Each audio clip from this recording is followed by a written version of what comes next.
안녕하세요. 나리랑입니다. 오늘의 이야기는 상사에게 성추행에 대한 책임을 지라고 얘기한 탓에 부당해고를 당하게 된 이야기입니다. 성수기를 마치고 쉐어하우스로 돌아온 저는 의외로 고요한 상태였습니다. 최근 한두 달 동안 너무 큰 감정의 소용돌이를 겪은 탓에 분노나 슬픔 등을 느끼기에는 너무 지쳐 오히려 굉장히 이성적인 상태가 되었습니다. 전 제 방에 짐을 풀고 최근 느꼈던 감정의 소용돌이를 돌아보며 왜 그렇게 분노했는지 자신을 성찰하고 스스로의 행동에 대한 의문을 해결하기 위해 밖으로 나갔습니다. 저는 쉐어하우스 뒤편에 있는 오두막 쪽에 앉아 바람을 쐬며 자신을 돌아봤지만 딱히 진전이 없어 숙소로 돌아가기 위해 자리에서 일어났습니다. 그러자 제 얼굴에 거미줄이 걸렸고 저는 짜증과 함께 얼굴에 묻은 거미줄을 손으로 떼어냈습니다. 그러면서 그 집의 주인인 거미와 눈이 마주쳤고 이런 생각이 들었습니다. 거미는 지금 내가 걷는 것만으로 자신의 집이자 먹이를 조달할 덫인 거미줄을 잃어버렸는데 난 그걸 부수고도 잠깐의 짜증을 느끼는 게 전부네. 내 머리에 거미줄이 걸린 모습이 거미의 시선에서는 거미가 쌓아올린 전부를 부숴버린 천재지변이지만 나에게는 잠깐 거슬리는 일이구나. 거대한 무언가의 시선에서는 우리가 무엇을 하든 아무 상관없구나. 그들에게는 우리가 무엇을 하든 옳고 그른 것을 느끼지 않는다. 인간 사이에서 살인은 굉장히 나쁜 짓이지만 만약 한 개미가 다른 개미 한 마리를 죽이더라도 우리는 그걸 나쁜 짓이라 느끼지도 못할 것이다. 사회 유지를 위해 법이란 규칙을 만들어 선과 악을 나누고 소수에 의해 다수가 괴로움을 겪지 않도록 제도를 만들었을 뿐 인간이 날 때부터 선악이 존재했던 게 아니었구나. 선악은 인간이 만든 것이다. 세상 아래 옳고 그름은 없는 거였다. 그런 생각과 함께 제 분노의 근원을 알게 되었습니다. 저는 총관리자가 저지른 일을 듣고 그를 악이라 규정했고 저는 그것에 맞서 싸우는 정의라고 생각했습니다. 때문에 저는 정의로서 그를 처단하고 승리해야 했고 그러한 정의감을 매개로 필요 이상의 분노를 가지게 되어 결국 살인까지 가게 된 것이었습니다. 하지만 잘못을 저지른 사람을 죽이는 것으로 해결하는 것이 어찌 정의겠습니까? 제가 정말 좋은 방향을 추구했다면 차분히 그 사람의 잘못에 대한 설명과 책임을 요구하고 앞으로 이런 일이 재발하지 않도록 방지책을 생각했어야겠지요. 하지만 저는 정의를 추구하는 자신의 죄에 자신을 망가뜨리고 총관리자를 이 세상에서 지워버리는 게 옳다 믿으며 그것을 행하려 했습니다. 정의를 추구하는 것은 자신은 선하다 믿는 것이기에 자칫 잘못하면 객관성을 잃어버리고 자신이 잘못된 행동을 하고 있음에도 불구하고 정의라는 이름으로 합리화가 가능하니 제 분노가 시간이 지날수록 깊어져 갔던 이유 또한 그러한 믿음 때문이란 것을 알 수 있었습니다. 정의도 선도 악도 인간이 만든 것이지 애초에 존재하지 않다는 것을 알게 되니 티끌처럼 남아있던 마음 안의 작은 불씨도 이제는 사그러든 듯 했습니다. 총관리자와 저번 이야기에선 감정이 격해져 내가 하고픈 말을 제대로 하지 못했는데 이번에는 감정에 휩쓸리지 않고 제가 전하고자 하는 것을 전할 수 있겠다는 생각이 들었습니다. 기회가 올진 모르지만 만약 온다면 저번과 같은 실수는 하지 않겠다 다짐한 뒤 하루를 마무리하고 눈을 감았습니다. 그렇게 다음날 아침 왠지 모르게 눈이 일찍 떠졌습니다. 다른 직원들은 모두 자고 있었기에 저는 거실로 조용히 나와 창밖 풍경을 바라보며 휴식을 취하고 있었습니다. 그런데 갑자기 차 한 대가 들어왔습니다. 곧 그 차에서 총관리자가 내리더니 저희 쉐어하우스로 들어왔습니다. 총관리자님은 거실에 있는 저와 마주치시더니 잘 됐다면서 자기와 단둘이 얘기를 나누자고 저를 부르셨습니다. 그렇게 저와 총관리자님은 밖을 걸으며 얘기를 시작했습니다. 전 어제 다짐한 것처럼 차분히 제 생각을 전달했습니다. 제가 저번에 말씀드렸던 태도가 굉장히 무례했던 점 죄송합니다. 제가 가지고 있던 분노가 너무 커서 주체하지 못하고 예의 있게 말을 전달하지 못한 건 제 잘못입니다. 하지만 이젠 예전처럼 총관리자님께 믿고 의지하기보다 거리를 두고 싶습니다. 제가 총관리자님께 너무 의지하고 믿은 탓에 필요 이상으로 더 큰 분노를 느끼기도 했고 당신이 하는 말이 옳고 그른지 따지지 않고 너무 맹신하게 되었던 것 같습니다. 그래서 서로 좀 거리를 두고 서로의 행동을 객관적으로 바라볼 수 있는 관계가 되었으면 합니다. 제가 말을 마치자 총관리자가 말을 꺼내기 시작했습니다.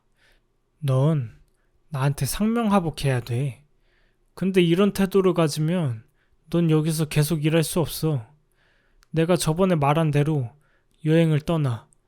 그리고 여행 중에 이제 스스로 정리가 된 것 같으면 나한테 와서 검사를 받아. 만약 내가 너의 얘기를 듣고 아직 부족한 것 같으면 넌 복귀할 수 없고 다시 여행을 떠나고 통과될 때까지 다시 검사 받아야 돼. 그리고 여행 중에는 너가 여기서 일하지 않으니 돈을 줄 순 없어. 그 말을 듣고 이런 생각이 들었습니다. 자기 말 안 들을 거면 나가란 거구나. 그러면서 난 여기까지구나. 할 수 있는 만큼 최선을 다했다. 정말 고생 많았다. 라는 생각을 하며 스스로를 다독였습니다. 슬픔은 없었고 오히려 후련함과 함께 미련 없이 이곳을 떠날 수 있을 것 같았습니다. 근데 눈물이 막 넘치려 했습니다. 그때도 지금도 그 이유를 모르겠습니다만 그냥 눈물이 막 넘치려 했습니다. 하지만 이 사람에게 내가 우는 모습을 보여주고 싶지 않았기에 그 눈물을 꾹 참으며 대화했습니다. 그렇게 머지않아 대화가 끝나고 같이 숙소로 돌아가는 중에 제 신발끈이 풀려 잠깐 그 자리에 멈춰 신발끈을 묶고 있었습니다. 총관리자는 같이 걷다가 뒤늦게 제가 옆에 없다는 걸 알아채고 뒤에서 신발을 묶고 있는 저에게 말했습니다. 아까 내가 상명하복하라고 말했는데 왜 나를 안 따라오니? 그 말을 듣고 욱해서 신고 있던 신발을 집어 던질 뻔했습니다. 근데 그 순간 마주친 그의 눈에서 설명할 수 없는 일그러짐이 느껴져 뭔가 알 수 없는 가엾음에 겨우 참고 대답 없이 같이 숙소를 향해 갔습니다. 그렇게 총관리자를 배웅하고 2층에 비어있는 방으로 가 어머니께 전화를 걸었습니다. 이내 어머니가 전화를 받으시며 저에게 안부를 물으셨고 그 목소리에 저는 참았던 눈물을 쏟아내기 시작했습니다. 저는 어머니께 방금까지 총관리자와 나눈 대화에 대한 얘기를 털어놓으며 이제 곧 한국에 가게 될 것 같다고 말씀드렸습니다. 그리고 어머니께 어머니 전 제가 할 수 있는 최선을 다했어요. 저 진짜 후회 없어요. 라는 말을 계속 반복하며 30분 정도 눈물을 흘렸습니다. 어머니는 그저 아무 말 없이 제 말을 들어주셨습니다. 그렇게 제가 눈물을 멈추자 고생했다 위로해 주시었고 저는 감사하다 말하며 조만간 한국 갈 날짜를 말씀드리겠다 하고 통화를 종료했습니다. 그리고 저는 총관리자에게 일을 관두겠다고 말했습니다.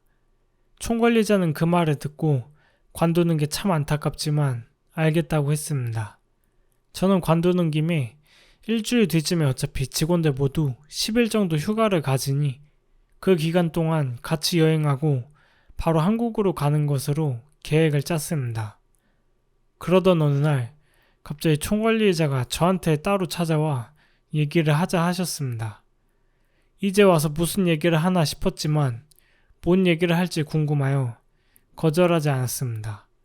총관리자가 저에게 물었습니다. 내가 도대체 무슨 잘못을 했니?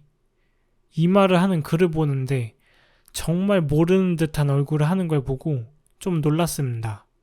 모르는 척한 줄 알았는데 정말 모르는 거였구나. 사실 그는 마사지를 전문적으로 오랜 시간 배웠기 때문에 정말 선심으로 그러한 행동을 한 걸 수도 있습니다. 그건 그밖에 모르지만 뭐가 되었든 선을 넘은 건 사실이죠. 어쨌든 자신은 정말 잘못이 없다 생각할 수는 있습니다. 근데 제가 총관리자 스스로 잘못을 했다는 것을 알고 있다고 느낀 게 그가 변명하는 모습을 보면서 어떻게든 자기 잘못을 감추려 하는 느낌이 들어서 그런 생각을 했던 거거든요. 그래서 크게 분노했던 거였습니다. 그런데 제 생각보다 자기 잘못을 인정하는 게 무서웠나 봅니다. 자기가 무슨 잘못을 했는지 묻는 모습을 보니 자신의 잘못을 인정하는 게 두려워 스스로 잘못이 없다 세뇌를 하여 내가 어떤 말을 하든 받아들이지 못하겠구나. 자기 스스로 세뇌를 깨고 인정하는 것이 아니면 이 사람은 변화할 수 없겠다는 생각이 들었습니다.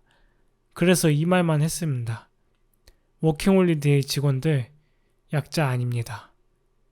그는 자신은 그런 생각 한 적 없다며 자기 잘못을 말해달라 했지만 그런 말을 할 때마다 전 저희는 약자 아니라는 말만 계속 반복했습니다.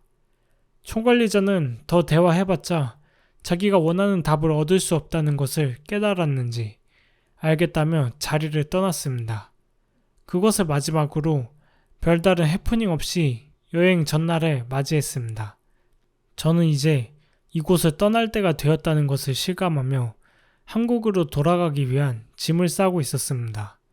그때 갑자기 본사 직원이 저희 쉐어하우스에 들어와 저를 찾았습니다. 오늘의 이야기는 여기까지입니다. 영상 시청해주셔서 감사합니다.